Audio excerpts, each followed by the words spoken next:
Welcome back to Momentous Struggle, a Star Wars Shatterpoint podcast. On this week's episode, Aubrey and I are kind of just going to look at where the Shatterpoint game is, kind of like with the time being. We might talk about a couple of the updates that we haven't talked about yet, but we'll just kind of see what happens because that's what we do here. We don't really have a plan most of the time. So let's go ahead and jump into it, I guess, and see what's going on. Aubrey, we're recording on a Friday night, so you should be wide awake and probably just disgruntled from working all week. So how are you? You forgot to mention the fact that I've been doing troubleshooting with my internet and my computer and my cookies. My cookies were causing problems. Yeah, you're forgetting about the 45 minutes of troubleshooting that I've been doing before we got to start recording this. Hey, everyone. Can you hear me?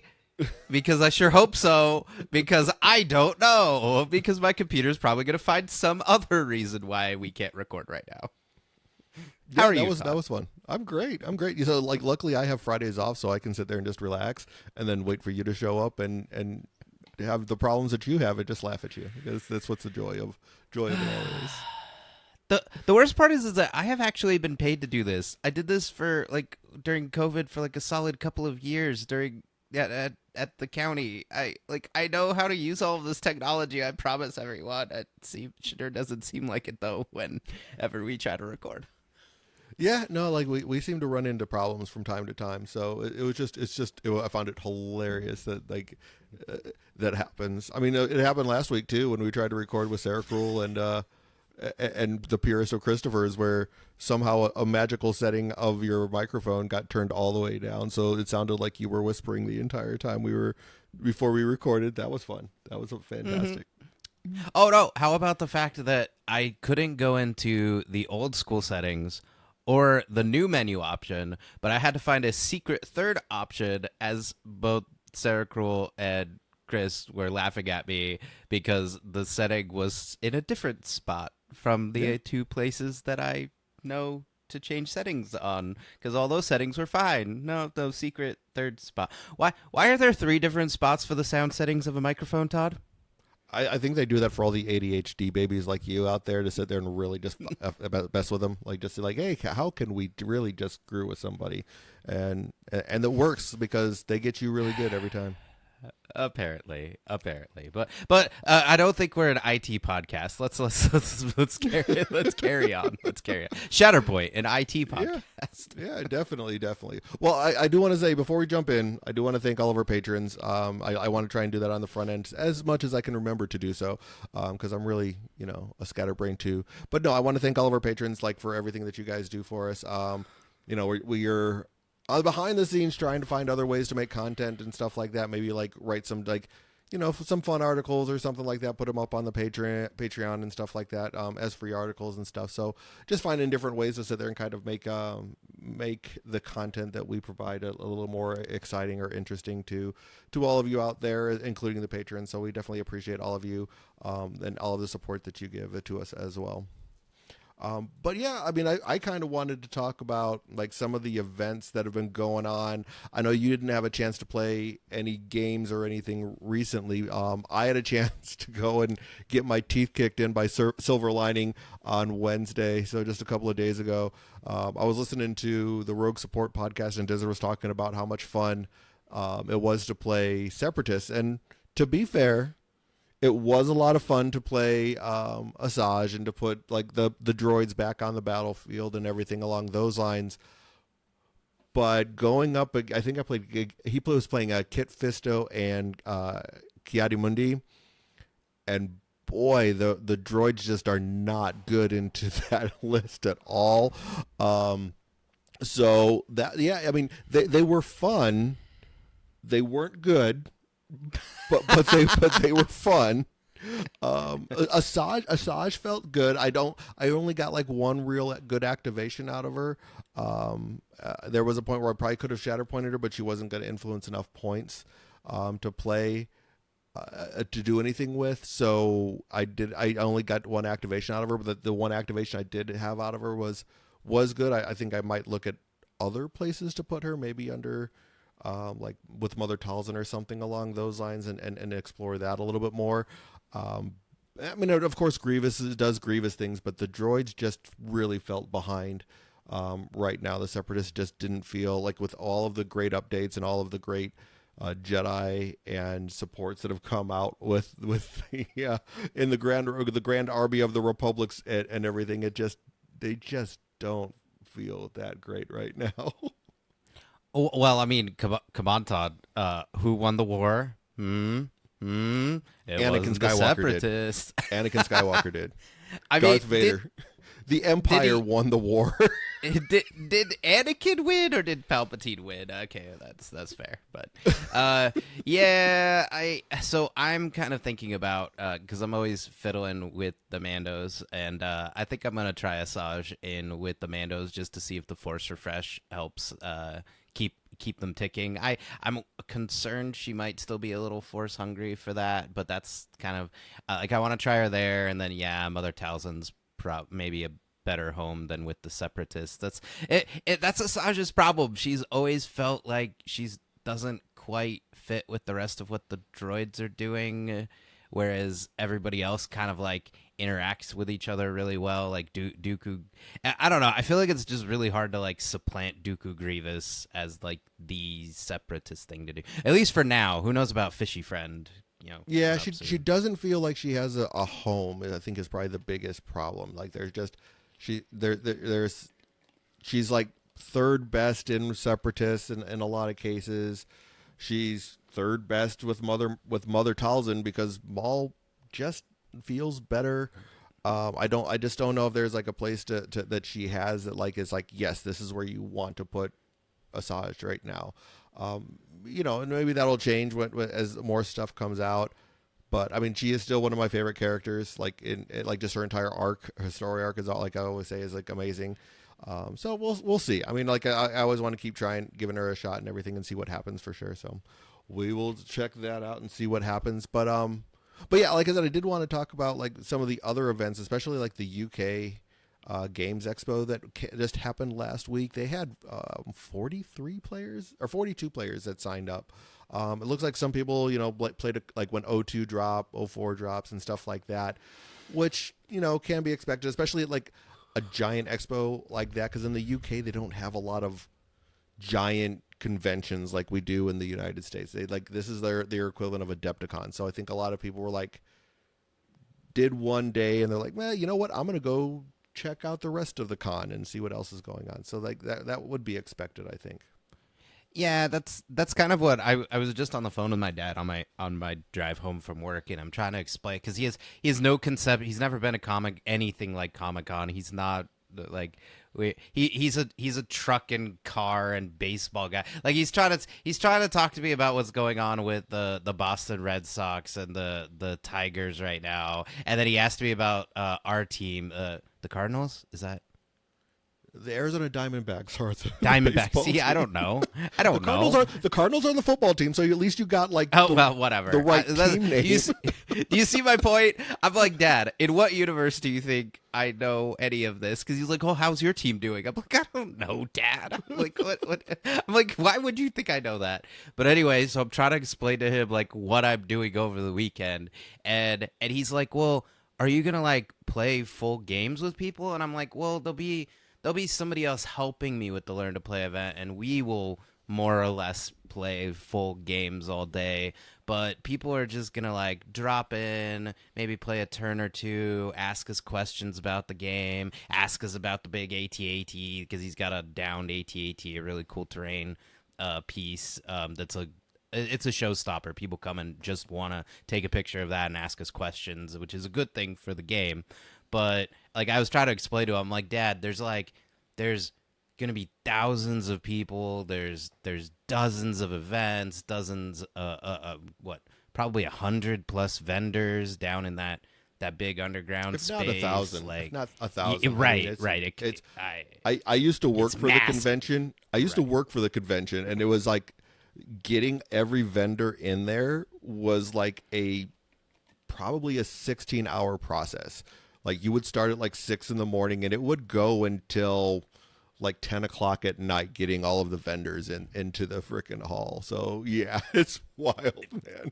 Yeah. So my point is that I get it. I get people being like, I'm already like 0-3 or 0 and 0-4. I'm gonna go check out the other stuff. Like I even told him, like, Dad, like halfway through the day, we each like take a break and just take a couple hours just to like go check out the convention because there's just so much stuff. Because he's like, oh, well, you're gonna go see any of the celebrities? I'm like, no, well, one, I don't have money, and two, I'm not. That's not a big thing on my list. I mean, yeah, Really? Hayden Christensen's gonna be here. I was about to say so- Hayden Christensen's going to be there. You can pay $400 to get a photograph with him. I think is what the price is right now. God. No, would it be cool? Like if somebody like gave that to me for my birthday or whatever? Yes, would I be excited? Yes, that's cool. Don't do that though. It's really overpriced. That is like, overpriced. I like, love Star that's Wars, too- but it's like like no, Yeah, I no, am it's not too- paying that. yeah. Sorry, Hayden. I'm sure you're a cool guy, but I. No, I remember when Magic cards started getting more expensive, like artist signatures, it was like $3 or like $4, and I was like, I don't know if I'm gonna pay $3 or $4 for a signature. And over there, it's like 60, 120, 400, and I'm like, what is this? Like, no, Right. no, Yeah, I thank think you. there's like a photo op that you can do because all four of the hobbits from Lord of the Rings, like Elijah Wood and everybody's going to be there. And I was looking at that, and it's like $600 for the photo with all four of them. I'm like, nope, I don't care. I'm not like, Duh. and even looking at like all the photo ops for Hayden Christensen, every single one of them is sold out. That man is going to make probably like $500,000 to $1 million this weekend just in signatures and photo ops. I'm like, wow, hey, good for him, good on him. That's insane. Well, right. Like, if I could get, like, my Anakin Skywalker, like, Shatterpoint card, like, foil card side, like, yeah, that would be cool. But no, it's not. What did it cost everything? Yes, yeah, yeah. Just like Thanos said, it cost you everything. No, I'm good, man. I will pass. But looking at the actual gameplay of like over at the UK Expo, what's wild is looking at like the actual units that have played. Only one unit was, or only one primary was unplayed. Padme. Aww, Padme was the Padme. only one not registered. Even like he has 0 games, but someone did register a list with CT9904. So Crosshair Primary was registered. Doesn't look like they actually got a game, so they might have dropped before they played him. But he was at least registered on the list. But I do want to shout out our friend Quincy. He actually did go to that event and play. He played like looks interesting. So he played it looks like he did a 2x2 with Anakin and Sergeant Hunter, Clone Sergeant Hunter, and then he played Cassian with Freedom Fighter Leia. So it looks like pretty interesting list that he ran there. Yeah, it looks like so it was Cassian box except Rebel Commandos instead of the Pathfinder. Oh no, they're in the other list. Okay. So he switched it up. He put Rebel Commandos with Cassian for the points, and then had Leia, Luke, Skywalker Daring Hero, and Rebel Pathfinders on that side. And then Anakin, Rex, Arfs, Hunter, Wolf, and Wolfpack. So Commander Wolf and Wolfpack. That's an interesting one. We haven't seen him get as much love, even though they got a little bit of a tweak, right? Yep. Yeah, a little bit. But yeah, I mean, so it looked pretty cool. I mean, like I think he probably finished a little farther down the standings than he probably wanted to. But you know what? I mean, he went out there and played, and it seemed like it was a really cool event. Like I said, 42 players. He finished kind of middle of the pack, so good on him, man. It looks like it was a fun event, though. There's like I said, a lot of stuff out there. There was someone in the top 8 that played an all Ewoks list. They had Leia Freedom Fighter with Logray and was Chief Chirpa, and so I'm like, that's interesting. I mean, so it was pretty cool that there's like all these interesting, unique lists.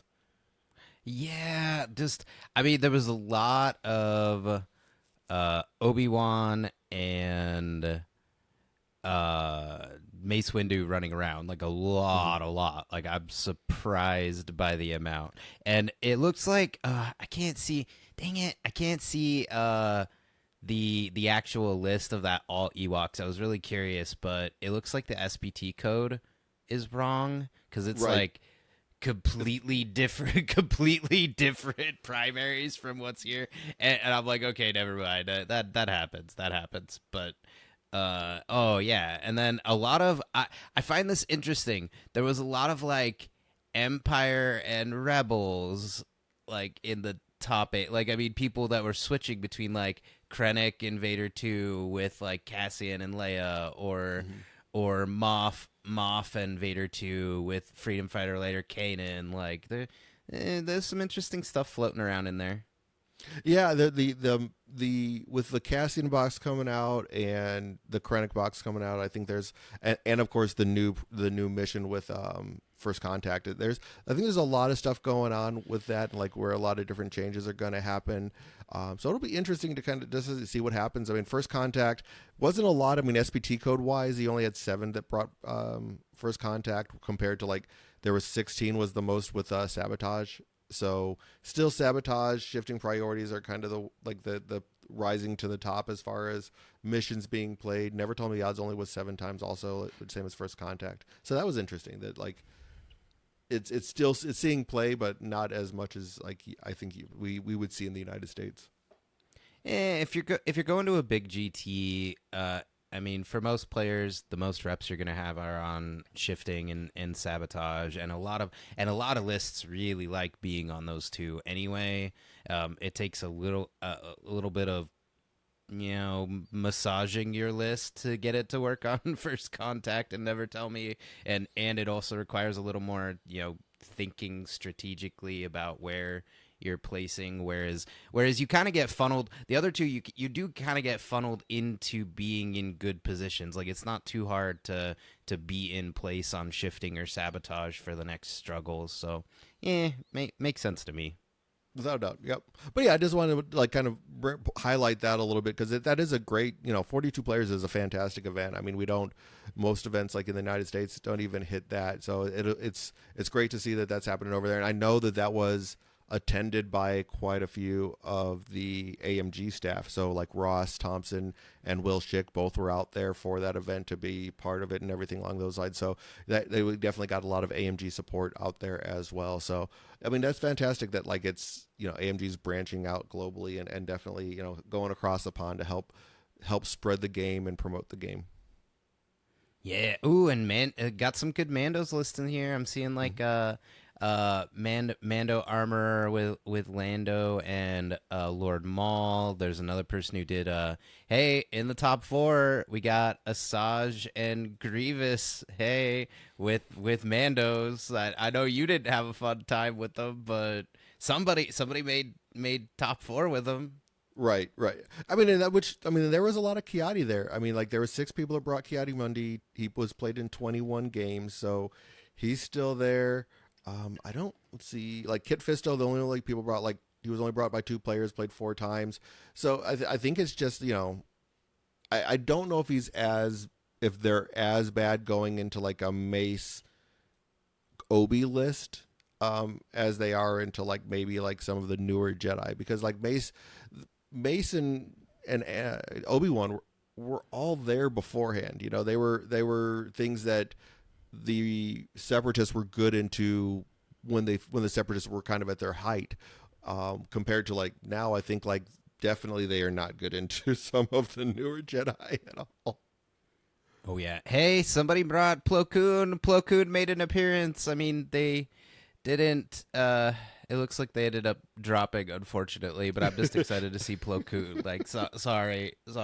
I'm just excited to see somebody did something with a Plo Koon. Yeah, I mean, like I So said, everything other than Paname was played, which is, I mean, that's pretty fantastic. That like you're still seeing almost every primary in the game getting at least a little bit of recognition throughout the entire event, which is fantastic. I mean, I don't think we see that kind of diversity, like a diversity of that level, I should say, in the United States right now, because it's, but there is, we still get some diversity, but not like this. I mean, there's a lot of people that just, no, they're not going to bring Crosshair. They're not going to bring Hondo. Well, I can't say that. We know people like Brady are going to bring Hondo, but there's people just don't bring that. So I mean, it's pretty cool that like we get to see that though. Ooh, here's some spicy Empire we were talking about. So it's a Grand Inquisitor box. I'll play all the Inquisitors with Jedi Hunter and Bosk. There we Okay, go. Okay. All right. I like that. I like that. Like Bosk, I think is a lot of those a lot of the bounty hunters that were in that bounty hunter box. I think we kind of like stopped looking at them for a while, and I think there's still play there with them. I mean, especially with an update to Cad Bane, I think that's something that maybe people need to like go and take a look at again. Is like, what can you do now that you have him, like using him and maybe Mando or something like that to do like an all bounty hunters type of a list, an all scoundrels list might be pretty cool. There might be some legs there too. Yeah, no, like I know people have been like a little frustrated that we're not getting as many releases, and I'm just sitting here going, man, I get to get caught up on my painting. Well, if I ever get around to sitting down and doing it, and like I have all these different things to try. Like I want to put Asajj on the table. I actually, after our game, despite how rough it felt the first game, I'm actually kind of excited about Inquisitors. They look super interesting. There's a few Yep. different, you can go more aggressive with them, you can go more controlling with them. I mean, Mandos, you get to plug in a few different primaries, see what flavor of Mando you wanna play. Galactic Republic is having a whole new renaissance over here. Like, whew, so many Obi-Wans. Right. There's a lot going on. There's a lot going on. Yeah, no, I'm kind of in the same boat. I'm like excited to start painting. Like, my wife gave me one of my Father's Day gifts early, and it's like, I don't know if you can see kind of over here. She gave me a whole rack for all of my paints. So like I have like it's like it's like a 6 tier paint rack. So like it has all of my Monument Hobbies paints and like some of the other, because I don't use a lot of the Monument Hobby washes.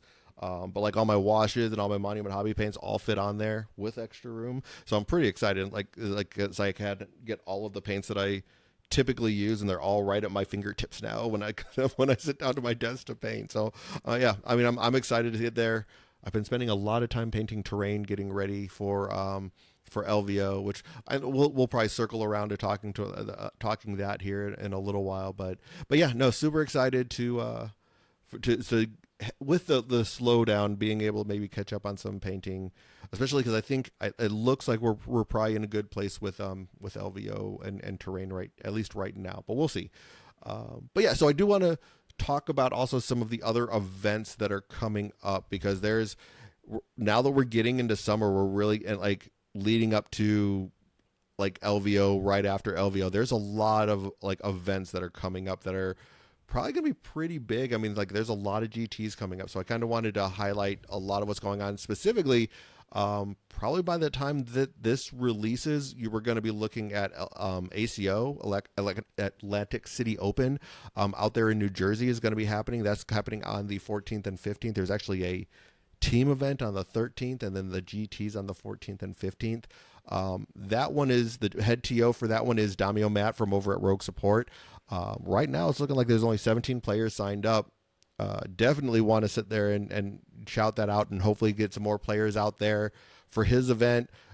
Get a good GT going out there on the East Coast and everything along those lines. So definitely, if you have the ability to get out to Atlantic City, to the New Jersey area, go and hit that ACO. It should be a really good time. It looks like defending world champion over there, Scott, is going to be out there. So definitely, try and take down the world champ if you got a chance to.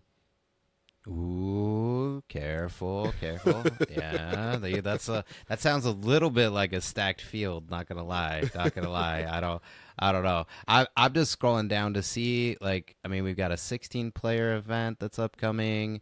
We've got 25 players with this Duel of the Fates Shatterpoint GT over in Australia. So that's Yeah, something that's coming up soon. Like we're there's seeing a lot quite a of few. action.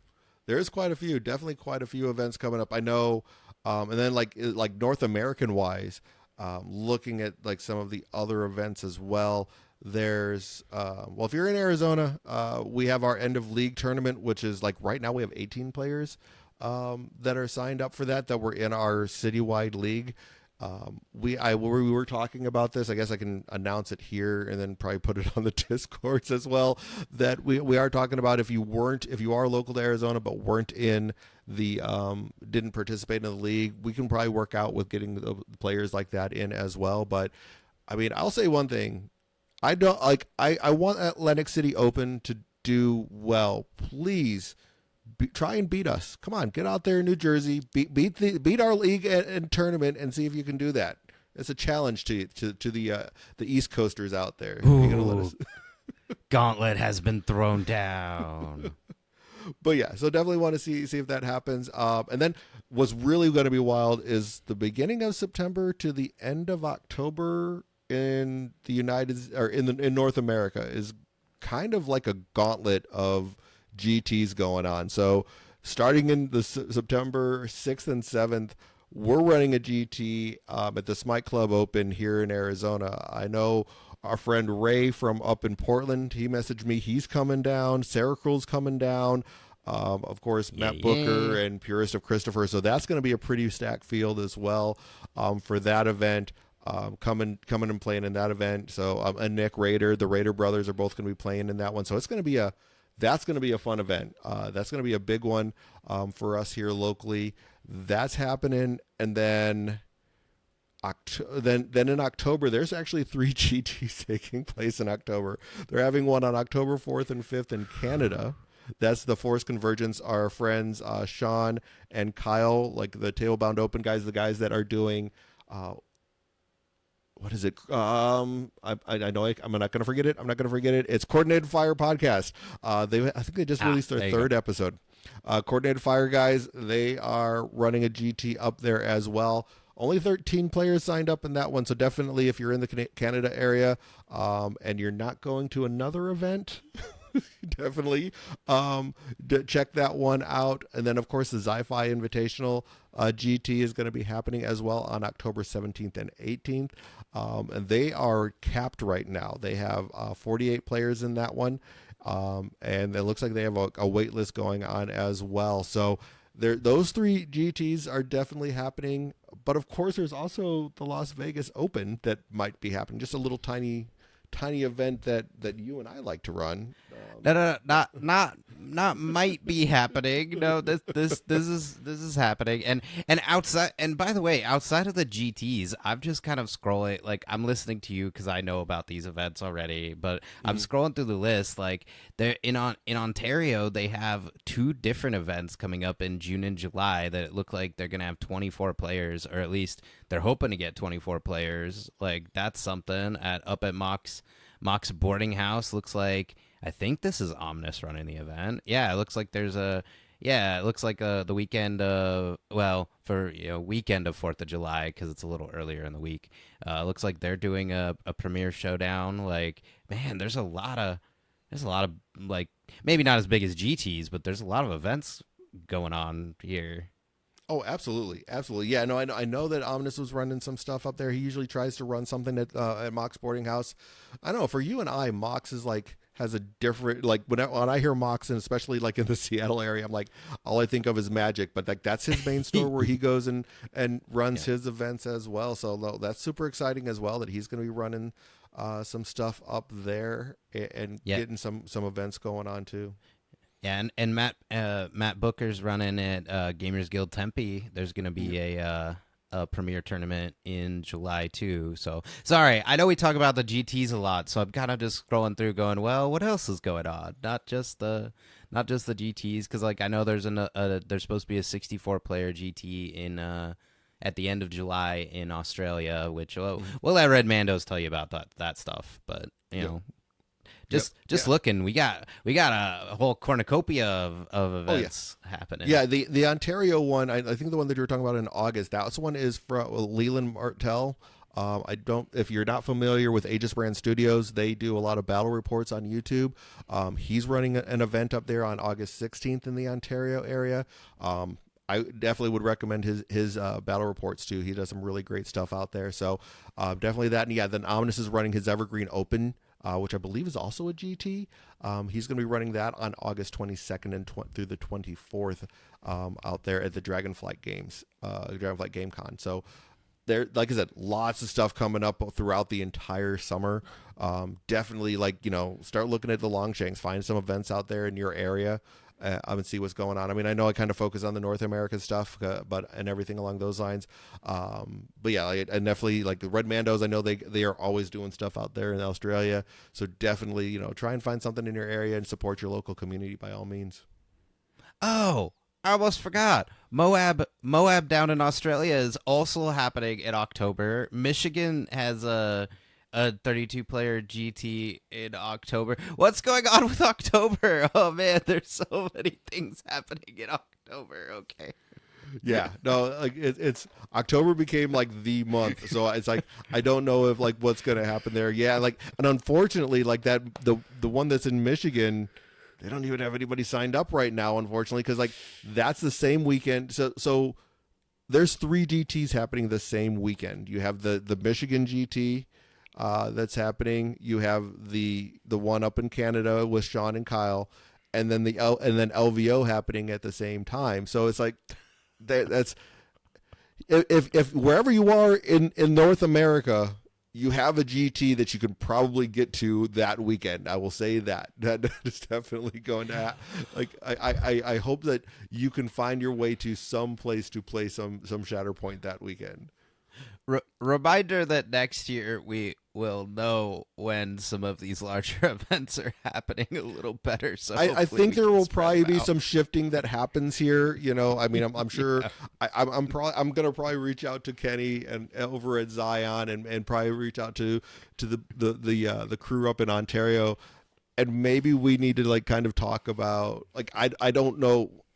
I know LVO is not going to change. LVO is set in October, and like that's probably a bigger piece of it is that like LVO moved to October and to a new venue at the Expo Center and everything along those lines, and that was unexpected by any means. So having like an event up in Canada and an event down in Utah, that's understandable to have ones like that because that's not like they're not very close.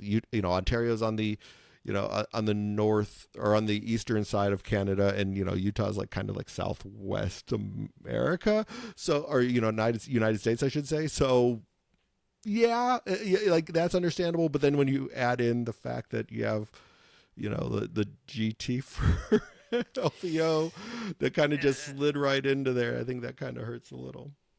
Yeah, it's all right. It's all right. We're just gonna stretch. So everybody, bring a friend. Just bring him to the GT. It's okay. You'll teach him how to play on the fly. It'll work out just fine. No problem. Yep. And I do want to mention, I was just talking with some of the people at Frontline Gaming earlier today. I mean, right now there's plenty of tickets available for the Las Vegas Open too. If you're on the fence about it, by all means, it's wide open. I think it's going to be a fun event. I know we're not going to dive too much into it today. I want to get Tyson on. He's the kind of like I call him the supreme commander of all things LVOIS for us. So I want to bring him on to really kind of do a deep dive into LVO within the next couple of weeks. And probably have someone from Frontline Gaming on as well to kind of like as well, maybe like at a different podcast as to kind of talk about LVO on a bigger scale, not just like what we're going to be doing with our event and what like LVO under Tyson means, because there is a lot there. Like the Tyson, for those who don't know, it really is kind of the reason why Shatterpoint is there. I approached him 2 years ago and was like, hey, I know you do MCP, I know you do War Machine. Can you take on something else, or at least help us take on something else? So he's kind of been the catalyst for that the change that has happened with LVO and Shatterpoint. But so I really want to bring him on to kind of talk about that. But I think we're going to bring on somebody from Frontline as well to kind of talk about LVO at a larger scale, maybe talk about like some of the bigger changes that are happening and everything along those lines and what they have planned for that. So definitely going to go into that. But like I said, I think right now numbers being what they are, we're at I think like 35, 40 people that have signed up to play. So yeah, definitely tickets available. They did up the tickets to 128, so you definitely can come out and play some Shatterpoint if you want to come out and play some Shatterpoint. We're going to be doing multiple events. We got what is we're going to be doing, Aubrey? We're going to be doing the GT, of course, a team event, and what else are we doing? I remember you have the schedule better than I The do. the three mare. Remember, Yep. we're doing a three mare. We decided to keep it simple because you know we tried to fix what was it frenemy we tried our best to fix the whole allies and adversaries tag thing, and you lovely nerds out there just keep breaking all of my fun toys. It's fine. So three mare and done. Everybody seems to understand that one. It's kind of fun because it's a little bit different. You can make your squads a little bit more interesting when you have less of of the restriction of you cannot escape your destiny. So that Absolutely. it's gonna be straightforward. Absolutely. And we'll see how it all goes. I mean, one of the things I will say is um, we are changing it up a little bit and how we're going to be running events. And we'll, like I said, we'll jump into that a little bit more. We are not going to be doing 5 rounds in a day. I mean, especially because it's in Vegas. You want to sit there and be able to have your time for Vegas. You don't want to be sitting there just sweating all day playing. Like that's 10 hours of playing with 5 matches.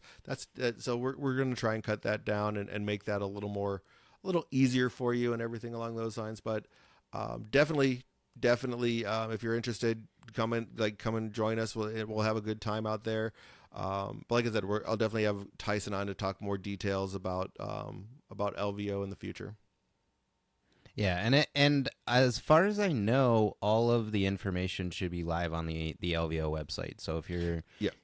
if you're on the fence, just take a look. All of the information and the full details of the schedule are on there. So don't feel like it's hidden information, or just reach out to us. I have like the backup version of the packet so that it's very easy to digest, because I know sometimes people look at what's on there and they're like, "Wait, what's happening? What's going on? I don't understand." It's fine. I got you. It's okay. Right. Yeah, and it's pretty straightforward. I mean, it's basically called the Star Wars Shatterpoint Championship Weekend.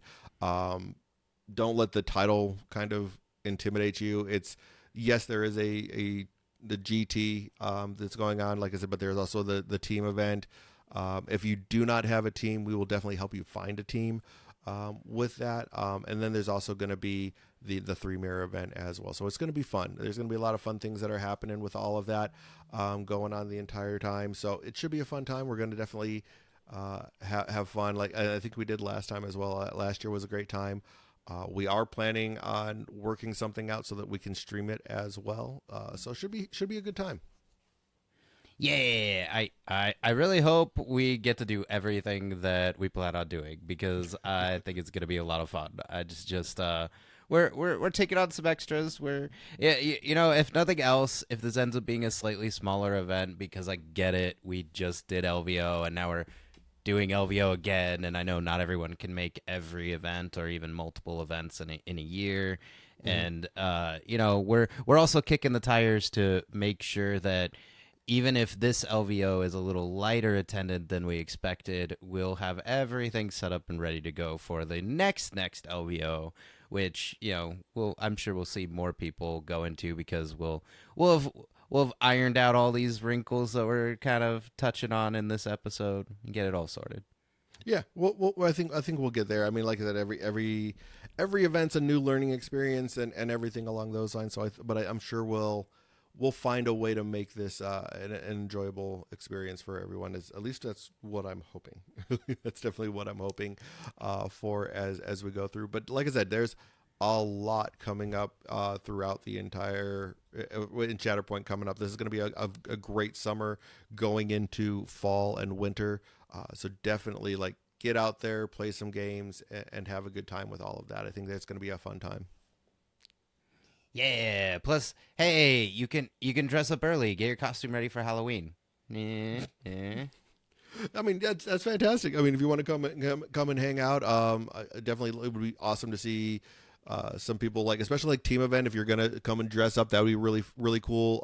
I remember like the first Adepticon that we went to for Shatterpoint when we were streaming. I remember Sith Emperor Kevin and Brady were both dressed up as Imperial officers. So that was really cool to like see stuff like that. I know someone else was dressed up last year as well in a Imperial officer uniform as well. So and like. So it'll just be cool to sit there and see if people want to embrace that, especially like early Halloween stuff. And it's going to be like the new venue is up like on the north of the Strip anyway, so like not quite North Las Vegas, but pretty close. More on near the Fremont Street experience and everything like that. So, it'll be fun. It'll be interesting to see the new venue. I know the change in dates kind of caught some people by surprise, but if you can make it out, I think we're gonna have a blast. Oh yeah. Plus, if you haven't been to Fremont Street, that's kind of its own experience in and of itself. So, like, that's what's fun about this trip is that you kind of get a little bit of Vegas, a lot of gaming. Again, if you haven't been to a major event, I know Omnis is kind of always the one kind of singing the praises of please attend a major event, right? Is it Omnis or Yeah, Blizzard? I yeah. don't know, one of those guys. It's Omnis, right? Is always talking about it. Yeah. And I have to say, if you can't make it to Adepticon, I get it. It's expensive. Travel is expensive. But LVO, I like to think, gives you a little bit of everything because there's all of the painting classes, there's all of the vendors, there's all of the different game systems that are going on. You're in a big room with a bunch of people who are all just passionate about tabletop wargaming and passionate about their hobby, and it's a lot of fun. I mean, I'm enjoying it, and I don't even get to play all weekend. I still have fun, and I just get to watch all of you play. So come give me something cool to watch. Yeah, definitely. I mean, definitely come out and hang out. It's. I'll say one Fremont Street story. We had a friend when we used to go up to Vegas to play Magic. We had a friend of ours who would go to this bar on Fremont. Every time we went up there, he would have to go there at least one time. And they have like one of those claw machines where it makes the claw go down, and typically you go and get like a stuffed animal or some sort of a toy. This particular bar has a claw machine that gets live lobster, and if you get the lobster, they will cook it for you for free, and you get a lobster meal.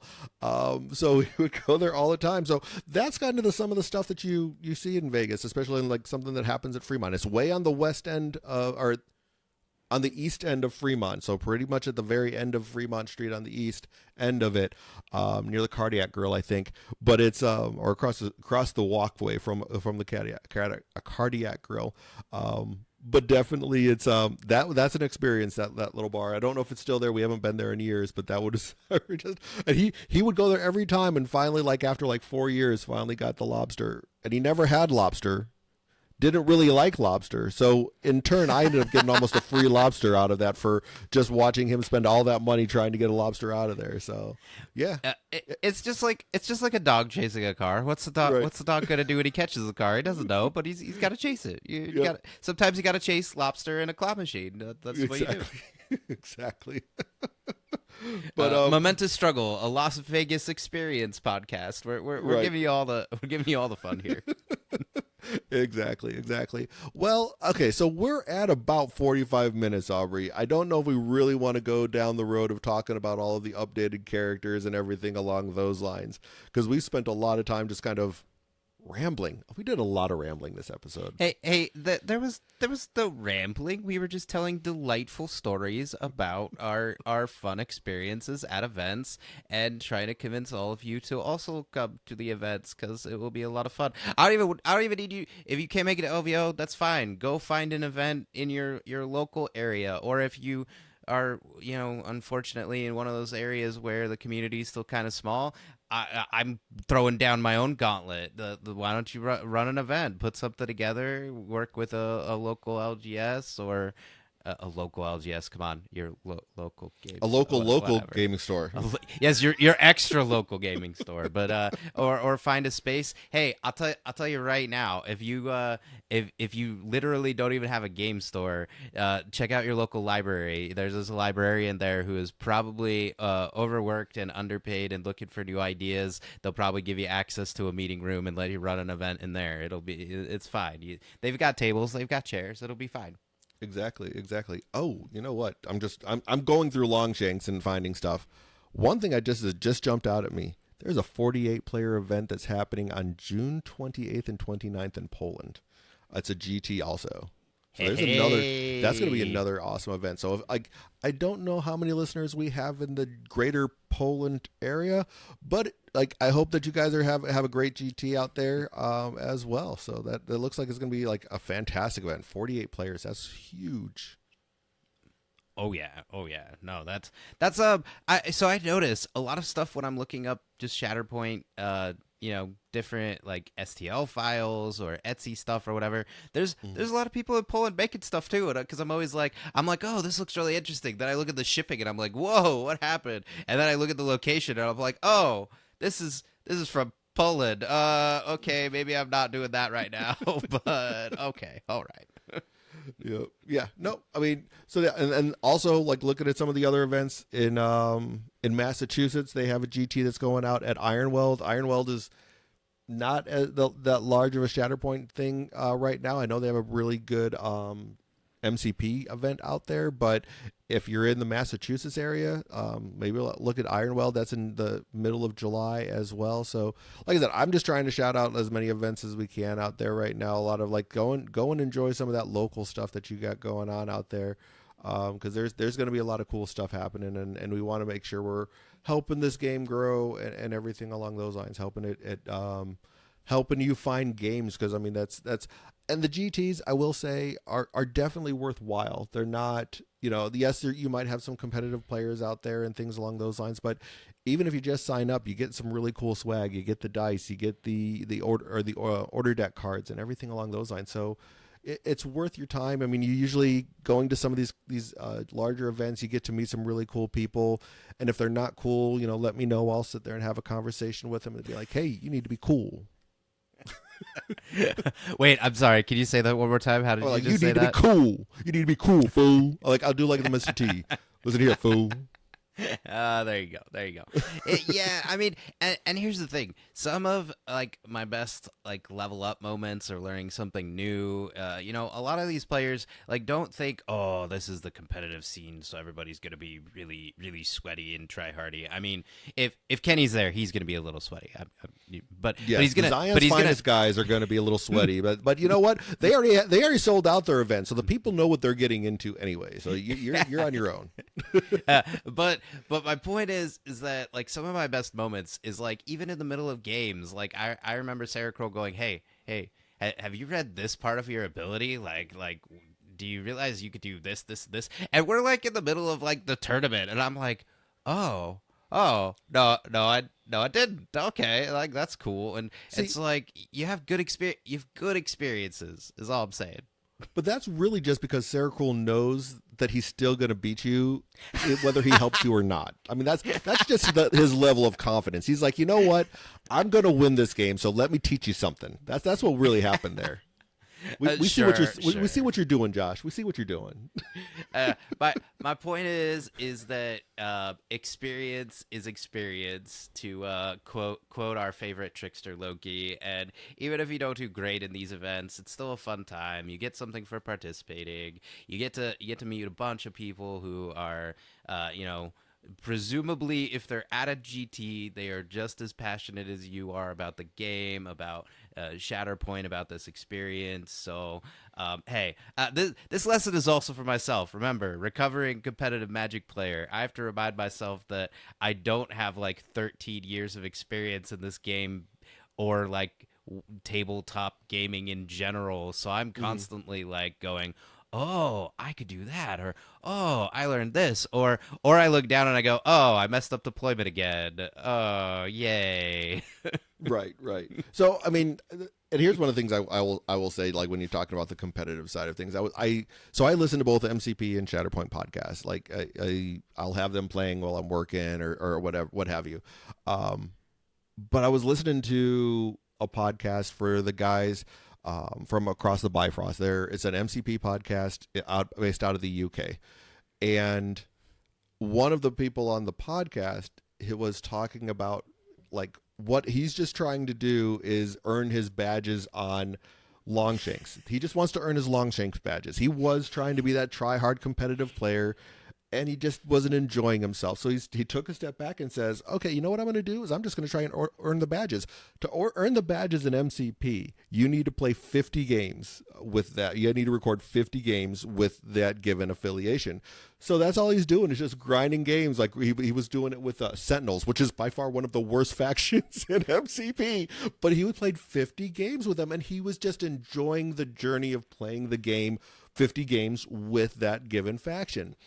And I think that's like sometimes maybe, yeah, if you're not a competitive player, maybe find a different goal that works for you, like something like that. Like look at what do I need to do to get like the best badge for Padme, and and just try that out and just play some fun games, just trying to learn how to play that character as best as possible while you're playing that, and knowing that you're probably not going to win a lot of games. Like let's be fair, it's Padme, you're probably not going to win a lot, but have fun just enjoying the journey of playing the game. And I think that's kind of something maybe to look at is instead of if you're really not worried about the competitive, like maybe just change that mindset a little. Hey, how about this? Thanks to the balance update, I went back to my Inquisitors that were painted with like cheap acrylics from like Walmart or whatever, and I was like, oh, I really have improved as a painter. These look terrible. Like I'm doing so much better now. Like looking at like my other models. So hey, you know what? It's baby steps. Baby steps. Have a goal. Because I was like, oh, am I painting really getting better? I don't know. Like I'm still kind of messy. I'm still all over the place. My Anakin repaint did not go very well. Well, okay, it mostly went well till I got to his face, and then he turned into a melted zombie. But faces are hard. Faces are hard. That's one of the hardest things to work on. Like that's your hardest part. I mean, that's what. There's a reason why most people, when they have the option of putting the helmet on Rex or not putting the helmet on Rex, they put the helmet on Rex. Same with the Mandalorians. There's a reason behind it. Faces are hard, so it's okay, Aubrey. But I'll tell you, melted zombie Anakin face still looked better than some of the faces that I've did on my Inquisitors back from what, a year? Oh wow, They came out about 2 a year years and a half ago. or a year and a half ago. Yeah, almost a year and a half ago. Melted Anakin face still looked better than some of those Inquisitors. So hey, find victories where you can find them. How about that? Definitely. I mean, like I said, I think I pulled up like one of the first MCP models that I painted, and like I painted another version of it like 5 years later. And like sometimes that's like you just need to do that. Is like, oh man, look at what I've done, what I've improved. I mean, and that's, you can find that everywhere. You can find that in your painting. You can find that in your gameplay. I mean, I think like we kind of talked about that with Plumber when we had him on, like just finding those little things like this I'm going to improve in this one aspect of the game and go from there. So like I said, there's all sorts of different things you can find on that. But yeah, we definitely rambled all over the place today, Aubrey. That was kind of fun. Hey, you know what? I assume that if you've been listening to us for this long, you aren't as concerned about us being organized, and you're more interested in hearing stories, because that's kind of what we're here for, is stories. So like here we go. I'm gonna hit you with a question. This is not planned. Todd has no idea what I'm asking. So let me go back to, and it could be MCP, whatever. What's like a favorite moment for you from a con or a major event? It could be a GT, it could be whatever you're thinking.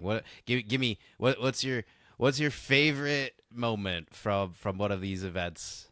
So one thing that always jumps out to me whenever I think of like events that I have gone to is the last MCP LVO that I went to. So that was the one where they did the after hours for Shatterpoint. So like I guess like that would be equivalent of like 2 LVOs ago.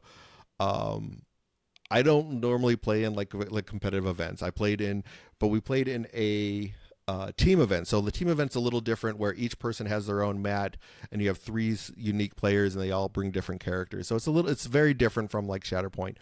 But basically, what the whole premise of it was, I'm probably the worst player out of the two other people that I was with, and we all had names that had a T in it. I'm Todd. I was playing with Tate, and then there's another person named Matt Tazi. So all three of us were playing, and basically I just played my list that I enjoy playing, and they basically, you can kind of situate yourself to putting yourself into like the matchups and everything like that, and they just put me into the worst possible matchup every time, so that they could pass. So basically, because if I lost and the two of them won, then we won. So it was basically like, I'm just going to take the bullet every time. And I did. I lost every single time. I almost won one of them, but I lost every single time. But I had a blast playing. And it was like, so it's like, again, like that's kind of where it is like, just have fun doing that. Like, so. Wait, Todd, are you telling me that your job was to be the punching bag for the Yes. entire tournament, Yes, and they would just yes. pair you up? All right, Yes. who do we want to play? All right, Todd. Who do we want to play? All right, Yeah. Todd. Over. Who's just playing? over. Who's playing the best list over there, and then who we have the worst matchups into? That one. Okay, Todd's playing that one. Yep. Okay, that's interesting. All right, no, I get it. That's But it was a team event, so it was like we're hanging out, Right. like, and the team event for MCP is always on Sundays. So we're drinking beers, hanging out, just having a good time, rolling dice, talking trash to like, and we don't talk trash to the people across the board. No, we talk trash to each other. Like we'll just tell each other how much we suck and everything like that. So it was a good time, man. And like that's one of my con moments. So how about you? I mean, you haven't played in a lot, most of the cons that you've gone to, you've been for, at least for a tabletop, has been as a streamer or TO. But I mean, what have you enjoyed the most? So I mean, I hate to say that it's like when the convention is done, but it's been interesting as an experience because like I played in conventions for years as a Magic player. You would play in the event, you would have a good time, and then you'd leave.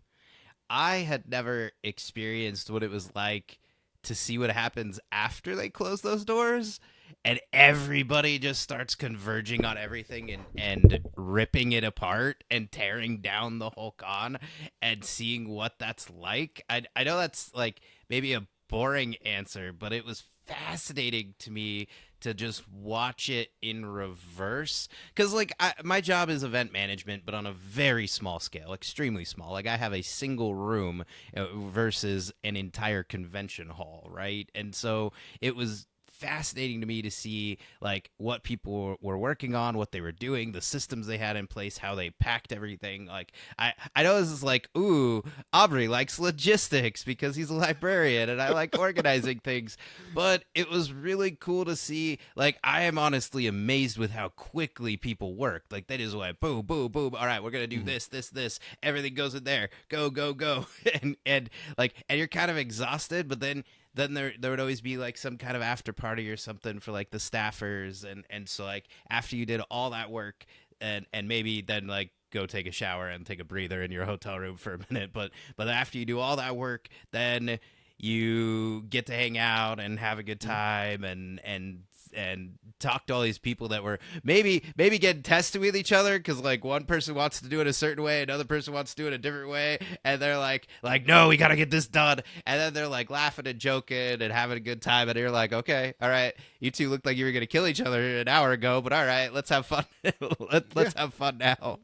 Especially like for us at Adepticon, because like we are just the streamers, but one of the things that we like to do as part of the convention is like we stay afterwards and help kind of tear down the area and everything along those lines. And then like at LVO, we we stay there, we set up, we tear down, and there's usually an after party and everything like that for that Tyson and Omnis have kind of like started putting together. Like I think that was like 2 or 3 years ago now. So there's definitely like, some cool stuff with all of that, where it's like, you do that and then like just getting to hang out with everyone and doing like some of the cool hangout stuff that you don't always, because you're running from game to game, or you're working like running a tournament, or what have you. You're really focused on playing the games that like you don't have a chance to just sit back and enjoy. So yeah, definitely the after parties and the hanging out with people after the convention kind of dies down is really cool. Yeah, absolutely.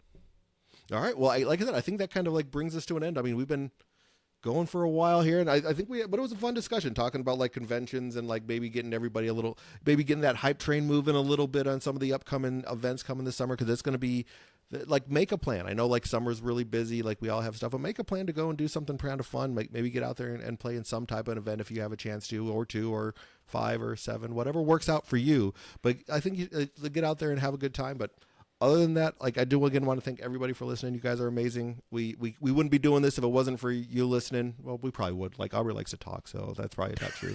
But yeah, we probably would still be doing this. But we just wouldn't record it, Todd. We don't need to record. I'll just keep going. We'll just get onto a separate Discord chat and be like, "Hey, Aubrey, how you doing?" So, but we enjoy that you guys. We appreciate that you guys like to actually listen to us and hear our ramblings and everything that we like to do. So, as always, though, I want to thank all of you guys. You guys are amazing. Like, subscribe, leave a review, whatever you want to do to help us out. I definitely appreciate it.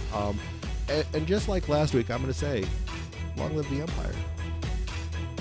May the Force be with you.